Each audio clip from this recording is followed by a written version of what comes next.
कभी सोचा है कि एक बिल्कुल शांत, आम से दिखने वाले गांव के अंधेरे में क्या छिपा हो सकता है? आज हम एक ऐसी ही कहानी की परतें खोलने जा रहे हैं। एक ऐसी कहानी जहां एक अनजान, रहस्यमयी शख्स के आने से सब कुछ बदल जाता है।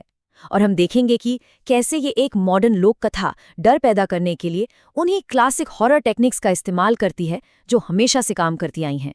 तो शुरुआत ही एक सपने से होती है। देखिए, सपनों का इस्तेमाल हॉरर में बहुत पावरफुल होता है ना? क्योंकि ये हमारे अंदरूनी डर को, अनजाने डर को सामने लाते हैं।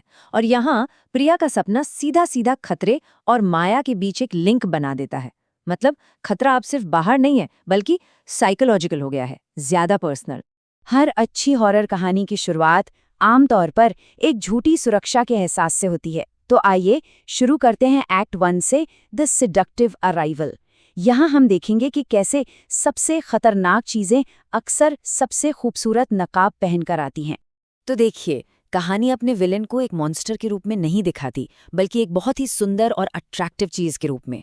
ये ब्यूटीफुल मॉन्स्टर वाला जो आइडिया है ना, ये बहुत स्मार्ट है, क्योंकि हम सुंदरता को अच्छाई से जोड़ते हैं। और इसीलिए जब माया की असलियत सामने आती है तो धोखा और भी गहरा महसूस होता है। उसकी सुंदरता असल में सिर्फ एक छलावा नहीं है, ये उसका हथियार है। और यहाँ पर हमें दिखती है एक क्लासिक टक्कर, अट्रैक्शन और इंट्यूशन के बीच की। विजय वो आम इंसान है जो बाहरी सुंदरता देखकर फैसिनेट हो जाता है, लेकिन अजय वो शक करने वाली आवाज है जो चीजों की तह तक जाना चाहती है। इन दोनों दोस्तों के बीच का ये जो कॉन्फ्लिक्ट है ना, ये आने वाली बड़ी लड़ाई का एक छोटा सा आईना है। वही लड़ाई जिसका सामना पूरे गांव को करना है। और ये है गांव की शांति में पहली दरार। अब इस बात पर ध्यान दीजिए, ये अटैक खूनी या वायलेंट नहीं है, बल्कि उससे कहीं ज्यादा अजीब और डरावना है। जैसे किसी ने लाइफ फोर्स यानी जीवन शक्ति ही खींच ली हो, चुपचाप। ये एक अलग तरह का डर पैदा करता है ना? एक ऐसा डर जो एक्शन से ज्यादा मिस्ट्री पर टिका है। तो शक के बीच तो अब बो दिए गए हैं। अब आगे बढ़ते हैं एक्ट 2 पर, द ड्रेड अनफर्ल्स। चलिए देखते हैं कि ये छोटा सा शक कैसे एक पूरे बुरे सपने में बदलता है और गांव पर मंडराता खतरा कैसे बढ़ता जाता है। जो पहले एक अकेली अजीब सी घटना लग रही थी, अब वो एक डरावने पैटर्न की तरह सामने आ रही है। और ये पैटर्न ही है जो कहानी में टेंशन बिल्ड करता है, क्योंकि अब ये कोई इत्तेफाक नहीं लगता, अब ये एक प्लान लगता है, एक इरादा। और यही चीज इसे और भी ज्यादा भयानक बना देती है। गांव अब सिर्फ बदकिस्मत नहीं है, गांव का शिकार हो रहा है। हर इन्वेस्टिगेशन में एक आहा मोमेंट होता है, एक ब्रेक थ्रू। और इस कहानी में वो मोमेंट ये है। अब अजय का शक यकीन में बदल चुका है। माया और उस फूल के बीच का कनेक्शन ये पहला सॉलिड प्रूफ है। और इसी प्रूफ के साथ गांव वाले अब सिर्फ बेबस शिकार नहीं है, अब वो एक्टिव इन्वेस्टिगेटर बन गए हैं। और इस मोड़ पर कहानी फोकलॉर और पुराने ज्ञान की तरफ मुड़ती है। हरी बाबा का कैरेक्टर यहाँ बहुत इंपॉर्टेंट हो जाता है। वो समझिए उस पूरे कम्युनिटी की कलेक्टिव मेमोरी है, पीढ़ियों से चला आ रहा ज्ञान। क्योंकि जब मॉडर्न लॉजिक फेल हो जाता है, तब जवाब अक्सर पुरानी कथाओं में ही मिलता है। एक अनजान डर, एक गुमनाम खौफ, उसकी कोई सीमा नहीं होती।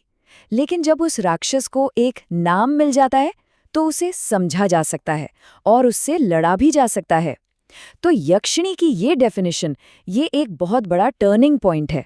मतलब वो सिर्फ कोई भूत या चुड़ैल नहीं है, वो एक खास तरह की प्राणी है जिसके अपने मोटिव्स हैं और शायद अपनी कमजोरियां भी। और ये नॉलेज गांव वालों के लिए एक हथियार है, समझ। तो अब इस ज्ञान से लैस होकर गांव वाले काउंटर अटैक के लिए तैयार हैं। अब हम एंटर कर रहे हैं कहानी के तीसरे और आखिरी हिस्से में, द फाइनल कॉन्फ्रंटेशन। यहाँ सवाल अब ये नहीं है कि क्या हो रहा है, बल्कि सवाल है इससे बचा कैसे जाए। हीरोज के पास अब एक क्लियर कट प्लान है। और देखिए, ये प्लान फिजिकल स्ट्रेंथ पर नहीं, बल्कि रिचुअल्स और सिंबल्स पर बेस्ड है। मॉन्स्टर से सीधे लड़ने की बजाय प्लान है उसकी पावर की सोर्स को ही खत्म कर देना। ये चीज कहानी के फोकलोर वाले थीम को और भी मजबूत करती है कि सुपरनैचुरल खतरों के लिए अक्सर सिंबॉलिक सॉल्यूशंस की जरूरत पड़ती है। और ये है वो पल, सच सामने आने का पल। खूबसूरत नकाब उतर जाता है और असल खौफनाक चेहरा सामने आ जाता है। ये हॉरर कहानियों का एक क्लासिक ट्रांसफॉर्मेशन मोमेंट है, जहां विलन अपना असली रूप दिखाता है। माया का बदलना सिर्फ फिजिकल नहीं है, ये उसके अंदर की बुराई के पूरी तरह से जाहिर होने का सिंबल है। तो ये सिर्फ एक लड़ाई नहीं है, ये दो दुनियाओं का टकराव है। एक तरफ है यक्षिणी, जो एक पुरानी शिकारी बुराई का प्रतीक है, और दूसरी तरफ है गांव वाले, जो एकता, विश्वास और हिम्मत से जुड़े हैं। और जीत किसी एक हीरो की नहीं होती, जीत होती है पूरे कम्युनिटी के साथ मिलकर लड़ने की। ये अंधेरे के खिलाफ यूनिटी की ताकत को दिखाता है। लेकिन असल खौफ तो अभी बाकी है। देखिए, कहानी हमें एक साफ सुथरी हैप्पीली एवर आफ्टर वाली एंडिंग नहीं देती। माया के आखिरी शब्द, ये एक क्लासिक हॉरर टेक्निक है। ये इसलिए है ताकि डर क्लाइमैक्स के बाद भी जिंदा रहे। ये एक इशारा है कि बुराई को शायद हराया तो जा सकता है, पर पूरी तरह से खत्म शायद कभी नहीं किया जा सकता।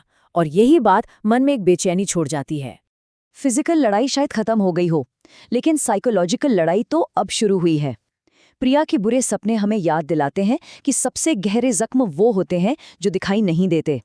इसलिए कहानी जीत पर नहीं, बल्कि उस ट्रॉमा की गूंज के साथ खत्म होती है, और यही इसे ज्यादा रियल और डरावना बनाता है। और आखिर में हम भी उन गांव वालों की तरह उसी बेचैन करने वाले सवाल के साथ रह जाते हैं, क्या ये सच में खत्म हो गया? ये कहानी कोई आसान जवाब नहीं देती, ये अंधेरे का दरवाज़ा थोड़ा सा खुला छोड़ देती है। शायद यही इस मॉडर्न लोक कथा की असली सीख है कि कुछ परछाइयाँ एक बार पड़ जाएं तो कभी पूरी तरह से नहीं जाती।